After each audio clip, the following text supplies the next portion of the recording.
Hello good morning दोस्तों। अनुष्ठान class में बीपीएससी के लिए 6 to 8 के अभ्यर्थियों के लिए बहुत बहुत स्वागत है। आज हम सभी एनसीईआरटी एग्जाम्पलर जीव विज्ञान के 9th और 10th बुक के सारे क्वेश्चन को सॉल्व करेंगे।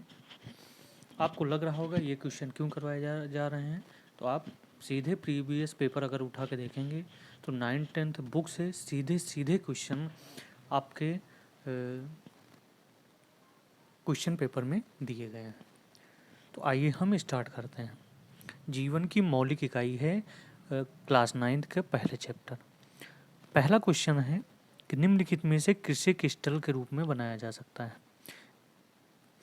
जीवाणु को, अमीबा को, विषाणु को या शुक्राणु को। ठीक है, तो इसमें जो ऑप्शन सही होगा कि क्रिस्टल रूप में किसे बनाया जा सकता है, विषाणु को, ऑप्शन नंबर सी। आगे की ओर चलें। क्वेश्चन नंबर 2, कोशिका फूल जाएगी यदि। ऑप्शन ए, कोशिका के भीतर जल के अणुओं की सांद्रता उसके बाहर चारों ओर उपस्थित जल के अणुओं की सांद्रता से क्या हो, अधिक हो। दूसरा ऑप्शन है, कोशिका के बाहर चारों ओर उपस्थित जल के अणुओं की सांद्रता कोशिका के भीतर जल के अणुओं की सांद्रता से अधिक हो। सी ऑप्शन है, कोशिका के भीतर तथा उसके बाहर के जल के अणुओं की सांद्रता समान हो। ऑप्शन डी है, जल के अणुओं की सांद्रता महत्व नहीं रखती है। तो कोशिका कब फूलेगी? जब कोशिका में पानी यानी सांद्रता अधिक होगी। ठीक है, तो आपका कौन सा ऑप्शन सही होगा? ऑप्शन नंबर बी इसका सही जवाब होगा। आगे की ओर चलें। यानी कोशिका के बाहर चारों ओर उपस्थित जल के अणुओं की सांद्रता कोशिका के भीतर जल के अणुओं की सांद्रता से क्या हो, अधिक हो। ठीक है,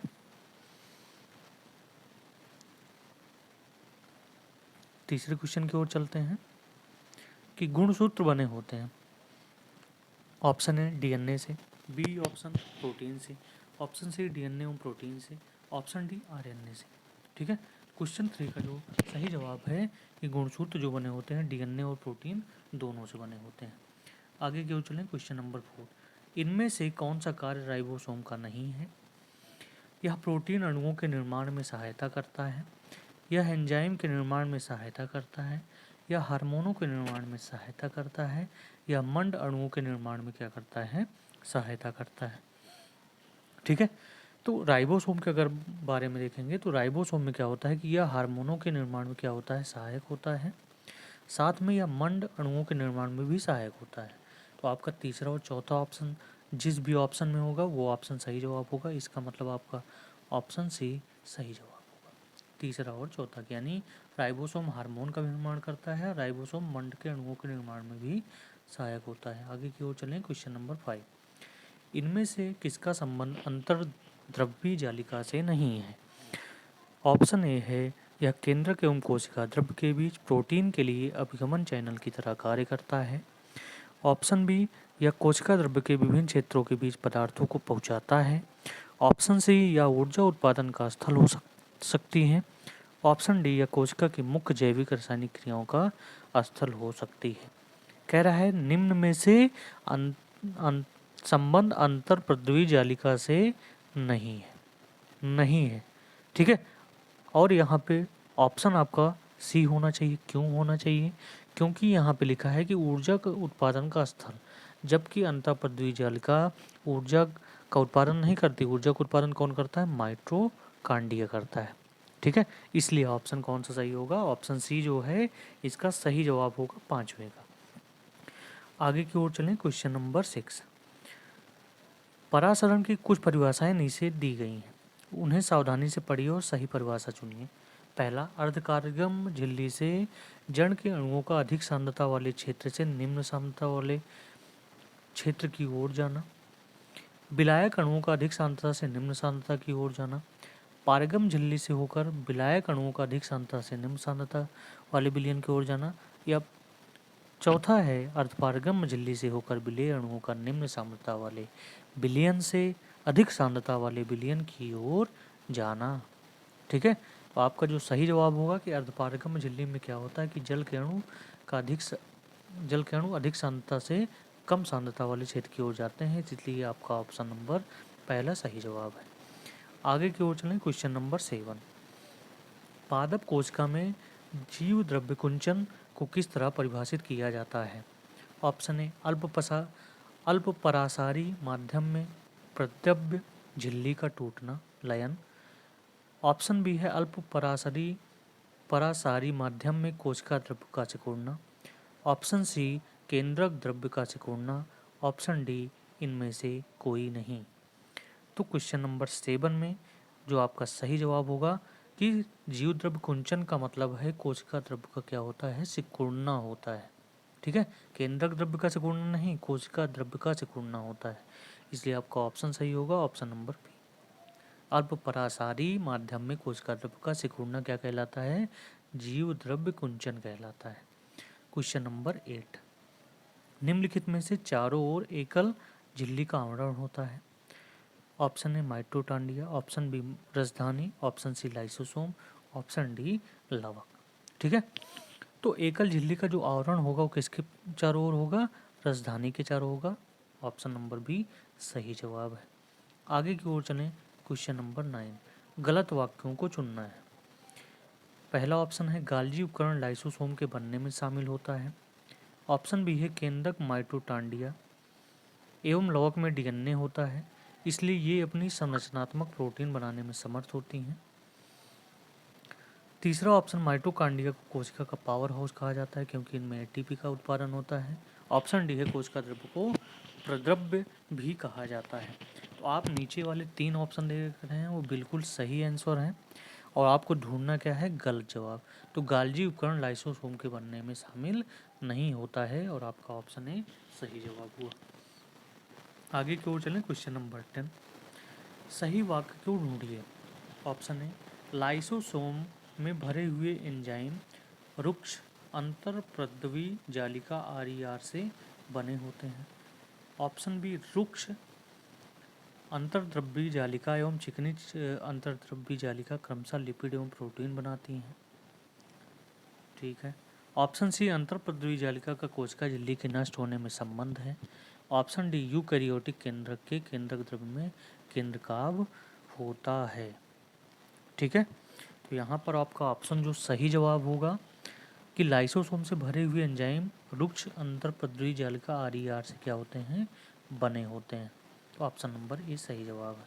आगे की ओर चलें, क्वेश्चन नंबर 11, कौन सा कोशिका अंगक कोशिका के अंदर विषैले पदार्थों में औषधि को आविष रहित करने में मुख्य भूमिका निभाता है। ऑप्शन ए गाल्जी उपकरण, option B lysosome, option C चिकनी अंतर्प्रद्रवी जालिका या ऑप्शन डी राजधानी।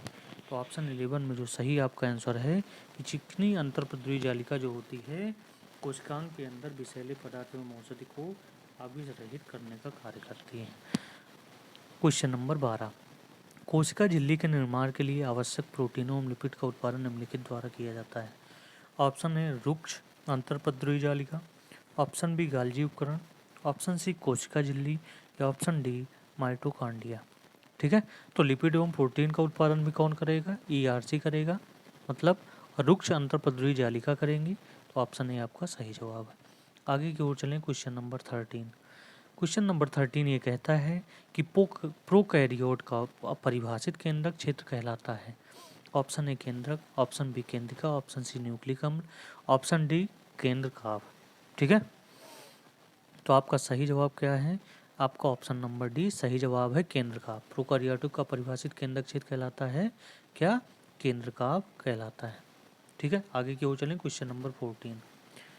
कोशिका अंगक जो सरल शर्करा को जटिल शर्करा में बदलने का कार्य करती है, अंतर्प्रद्रवी जालिका होती है, ऑप्शन बी राइबोसोम होती है, ऑप्शन सी लवक होती है, ऑप्शन डी गाल्जी उपकरण होता है। तो क्वेश्चन नंबर 14 का जो सही जवाब होगा कि जो गाल्जी उपकरण होता है वह सरल शर्करा को जटिल शर्करा में बदलने का क्या करती है, काम करती है। ऑप्शन नंबर डी सही जवाब। आगे की ओर चलें, क्वेश्चन नंबर 15। निम्नलिखित में से कौन सी राजधानी का कार्य नहीं है। ऑप्शन ए संग्रहण करना, ऑप्शन बी कोशिका को स्फीति एवं दृढ़ता प्रदान करना, ऑप्शन सी अपशिष्ट उत्सर्जन करना या ऑप्शन डी गमन। तो 15 का जो सही जवाब है कि राजधानी कर संग्रहण भी करती है, कोशिका स्फीति को दृढ़ता भी प्रदान करेगी, अपशिष्ट उत्सर्जन भी करेगी, लेकिन गमन का कार्य नहीं करती है। तो ऑप्शन डी सही जवाब। आगे की ओर चलें, क्वेश्चन नंबर 16। अमीबा जिस प्रक्रिया के द्वारा भोजन प्राप्त करता है वह कहलाता है बहिकोशिकता, ऑप्शन बी अंतःकोशिकता, ऑप्शन सी प्रद्रव्य लयन, ऑप्शन डी बहिकोशिकता एवं अंतःकोशिकता दोनों। ठीक है, तो 16 का जो सही जवाब है वो है अंतःकोशिकता जो होती है अमीबा की, वो क्या करती है, भोजन प्रक्रिया के द्वारा भोजन अमीबा प्राप्त करता है। ऑप्शन नंबर बी सही जवाब। आगे की ओर चलें, क्वेश्चन नंबर 17। निम्नलिखित में से किसकी कोशिका भित्ति सेलुलोज से नहीं बनी है? ऑप्शन ए जीवाणु, option B hydrilla, option C आम वृक्ष या ऑप्शन डी कैक्टस। ठीक है, तो 17 में जो सही जवाब है, आप जानते हैं जीवाणु जो है वो सेलुलोज से बनी नहीं होती है। ठीक है, आगे की ओर चलें, क्वेश्चन नंबर 18। सिल्वर नाइट्रेट का घोल किसी एक के अध्ययन में इस्तेमाल होता है? ऑप्शन ए अंतर्पद्रवी जालिका, ऑप्शन बी गाल्जी उपकरण, ऑप्शन सी केंद्रक या ऑप्शन डी माइटोकांड्रिया। तो 18 का जो सही जवाब है आपका क्या होगा कि गाल्जी उपकरण के अध्ययन करने के लिए हमें क्या करना पड़ेगा, सिल्वर नाइट्रेट का घोल इस विलयन में मिलाना पड़ेगा। ठीक है, आगे की ओर चलें, क्वेश्चन नंबर 19। केंद्रक के अलावा वह अंगक जिसमें डीएनए होता है? ऑप्शन ए अंतःपद्रवी जालिका, ऑप्शन बी गाल्जी उपकरण, option C mitochondria, option D है लाइसोसोम। तो 19 का जो सही जवाब है ऑप्शन नंबर सी माइटोकांड्रिया जो होता है उसमें भी डीएनए पाया जाता है। आगे की ओर चलें, क्वेश्चन नंबर 20। निम्नलिखित में से किसको कोशिका की रसोई कहा जाता है? Option A mitochondria, option B अंतर्पद्रवी जालिका, ऑप्शन सी हरित लवक, ऑप्शन डी गाल्जी उपकरण। तो आपका 20 में जो सही जवाब है ऑप्शन नंबर सी हरित लवक, जिसे हम कोशिका की रसोई कहते हैं। आगे की ओर चलें, क्वेश्चन नंबर 21। कोशिका में लिपिड अणुओं को निम्न के द्वारा संश्लेषित किया जाता है? ऑप्शन ए चिकनी अंतर्पद्रवी जालिका, ऑप्शन बी रुक्ष अंतर्पद्रवी जालिका, ऑप्शन सी गाल्जी उपकरण, ऑप्शन डी लवक। ठीक है, कोशिका में लिपिड अणुओं को निम्न के द्वारा संश्लेषित किया जाता है। ठीक है, तो संश्लेषित किससे करेंगे बताइए भैया? तो चिकनी अंतर्पद्रवी जालिका जो होगी वो क्या करेगी, लिपिड अणुओं को संश्लेषित करती है। ठीक है, तो 21 में ऑप्शन नंबर ए सही जवाब। आगे की ओर चलें, क्वेश्चन नंबर 22। नई कोशिका का निर्माण पूर्व स्थित कोशिका से होने की बात किसने बताई? Option A Haeckel, option B Virchow, option C Hooke या ऑप्शन डी स्लाइड। तो नई कोशिका का निर्माण पूर्व स्थित कोशिका से होती है, इस बात का जो बताया था वो विर्चो ने बताया था। ठीक है, क्वेश्चन नंबर 22 का जो सही जवाब है ऑप्शन नंबर बी।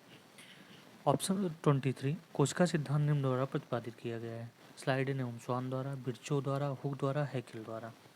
तो ऑप्शन 23 का जो सही जवाब होगा वो होगा स्लाइडेन एवं स्वान द्वारा, ऑप्शन ए। आगे की ओर चलें, 24। प्रोकैरियोटिक कोशिका में दिखने वाला एकमात्र कोशिका अंगक है? Option A mitochondria, option B ribosome, option C लवक, ऑप्शन डी लाइसोसोम। तो 24 का जो सही जवाब है वो क्या होगा, राइबोसोम होगा, जो कैरियोटिक कोशिका में दिखने वाला एकमात्र कोशिका अंगक है। आगे की ओर चलें, क्वेश्चन नंबर 25। वह अंगक जिसमें कोशिका भित्ति नहीं होती है? Option A ribosome, option B Golgi उपकरण, ऑप्शन सी हरित लवक या क्लोरोप्लास्ट, ऑप्शन डी केंद्रक। तो 25 में जो सही जवाब है वो है राइबोसोम में कोशिका भित्ति नहीं पाई जाती है। आगे की ओर चलें, 26। एक माइक्रोमीटर होता है? ए 10⁻⁻6 मीटर, बी ऑप्शन है 10⁻⁹ मीटर, सी ऑप्शन है 10⁻10 मीटर और डी ऑप्शन है 10⁻3 मीटर। तो एक माइक्रोमीटर में 10⁻6 मीटर होता है। आगे की ओर चलें, क्वेश्चन नंबर 27। लाइसोसोम उत्पन्न होते हैं अंतःपद्रवी जालिका से, गाल्जी उपकरण से, केंद्रक से या माइटोकांड्रिया से? 27 का जो सही जवाब है कि लाइसोसोम उत्पन्न जो होते हैं वो गाल्जी उपकरण से उत्पन्न होते हैं। 28। सजीव कोशिकाएं निम्न के द्वारा खोजी गई हैं? रॉबर्ट हुक द्वारा, पुरकिंजे द्वारा, लिवेन हॉक द्वारा या रॉबर्ट ब्राउन द्वारा? तो 28 का जो सही जवाब है ऑप्शन सी है, लिवेन हॉक द्वारा, ऑप्शन नंबर सी। ठीक है, आगे की ओर चलें, क्वेश्चन नंबर 29। निम्नलिखित कथनों में से विसंगत कथन को चुनिए। ऑप्शन ए अर्धपारगम झिल्ली से होकर जाने वाली जल की है तो उसमें घुले हुए पदार्थों की मात्रा से प्रभावित होती है। ऑप्शन बी झिल्ली कार्बनिक अणुओं जैसे प्रोटीन और लिपिड से बनी होती है। ऑप्शन सी कार्बनिक विलायक के घुलनशील अणु झिल्ली से होकर आसानी से गुजर जाते हैं। या पादपों में कोशिका झिल्ली में काइटिन शर्करा पाया होती है। आपका ऑप्शन डी क्या है सही जवाब है। पादपों में कोशिका झिल्ली में काइटिन शर्करा नहीं होती या क्या है नहीं होती है। तो इस प्रकार आपने देखा जीवन के मौलिक इकाई को हमने इस एपिसोड में खत्म किया है। इसके बाद हम शुरू करेंगे ऊतक। और ऊतक में 33 क्वेश्चन है और वो सारे क्वेश्चन आपको तैयार करने हैं।